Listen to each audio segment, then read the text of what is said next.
नई दिल्ली के गलियारों से लेकर इस्लामाबाद के सत्ता केंद्र तक आज एक ऐसी खबर गूंज रही है जिसने पाकिस्तान की सैन्य सियासत की दशकों पुरानी बनावट को हिला दिया है। जी हाँ, पाकिस्तान में एक अभूतपूर्व फैसला लिया गया है। राष्ट्रपति आसिफ अली जादरी ने सेना प्रमुख फील्ड मार्शल आसिम मुनीर को देश का पहला चीफ ऑफ डिफेंस फोर्सेस यानी सीडीएफ नियुक्त करने की मंजूरी दे दी है। ये वही पद है जिसे पाकिस्तान में पहली बार बनाया गया है और जिसकी सिफारिश प्रधानमंत्री शहबाज शरीफ ने औपचारिक रूप से भेजी थी। 5 साल के कार्यकाल के बाद ये नियुक्ति पाकिस्तान की शक्ति संरचना को एक नई दिशा देती दिखाई दे रही है। ये बदलाव यूं ही नहीं आया। पाकिस्तान की संसद ने हाल ही में 27 बार संवैधानिक संशोधन पारित किया, जिसके बाद इसे नए सीडीएफ पद का गठन संभव हो सका। दावा किया गया है कि यह बदलाव सैन्य नेतृत्व में एक रूपता लाने, रक्षा संस्थानों के बीच बेहतर तालमेल बनाने और किसी भी संकट की स्थिति में तेज फैसले लेने के लिए किया गया है। इसी संशोधन के साथ पाकिस्तान ने दशकों से मौजूद chairman joint chief of staff committee यानी CJCSC के पद को भी समाप्त कर दिया है। यानी पाकिस्तान की सेना के शीर्ष ढांचे में अब नए तरीके से शक्ति का केंद्रीकरण होने जा रहा है, जिसका चेहरा होंगे फील्ड मार्शल आसिम मुनीर।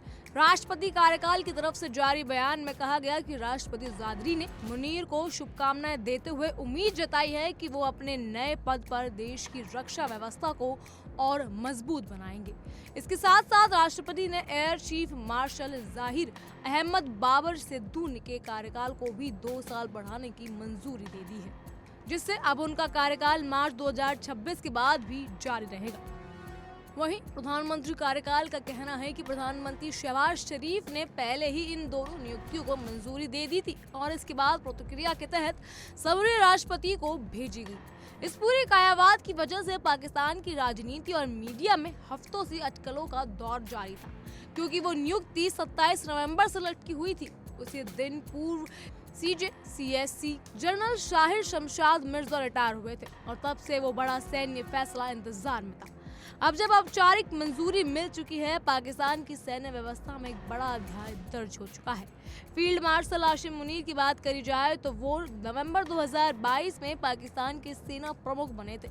उन्हें शुरुआत में 3 साल का कार्यकाल दिया गया था, जिससे 2024 में बढ़ाकर 5 साल कर दिया गया। अब CDF का पद संभालने के बाद वो पाकिस्तान की सेना और रक्षा ढांचे के शीर्षतम यानी अब सिर्फ सेना ही नहीं बल्कि पूरे रक्षा तंत्र की कमान एक ही व्यक्ति के हाथ में होगी, जो पाकिस्तान की राजनीति, सुरक्षा और सत्ता समीकरणों पर गहरा असर डालने वाली है। पाकिस्तान के कानून मंत्री ने भी कुछ दिन पहले प्रेस कॉन्फ्रेंस में साफ कहा था कि CDF के गठन और नियुक्ति को लेकर ना तो कोई कानूनी रुकावट है और ना ही कोई राजनीति। उन्होंने कहा था कि वो आधी सूचना जल्द ही जारी कर दी जाएगी और अब राष्ट्रपति के हस्ताक्षर के साथ वो वक्त आ चुका है। इस फैसले को पाकिस्तान की सैन्य संरचना के सबसे बड़े बदलावों में से एक माना जा रहा है। सत्ता, कमान, नियंत्रण की जो व्यवस्था पाकिस्तान में लंबे समय से चली आ रही थी, वो इस नियुक्ति के साथ बदल रही है।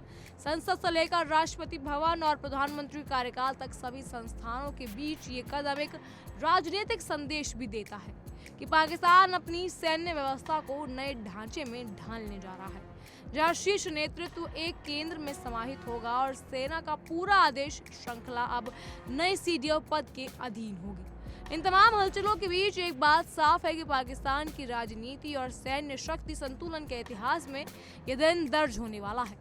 फील्ड मार्शल आसिम मुनीर अब सिर्फ सेना प्रमुख नहीं बल्कि वो चेहरा बन चुके हैं जिसके हाथ में पाकिस्तान की रक्षा नीति, सैन्य रणनीति और राष्ट्रीय सुरक्षा से जुड़े सबसे बड़े फैसले की चाबी होगी। ये बदलाव आने वाले वक्त में पाकिस्तान की आंतरिक राजनीति के लेकर राष्ट्रीय राजनीति तक सब कुछ देखने वाला है। बहरहाल इन सब पर आपकी क्या राय है, हमें कमेंट सेक्शन के जरिए जरूर बताइएगा। फिलहाल के लिए इतना ही। तमाम खबरों के लिए फॉलो कीजिए इंडिया टेली।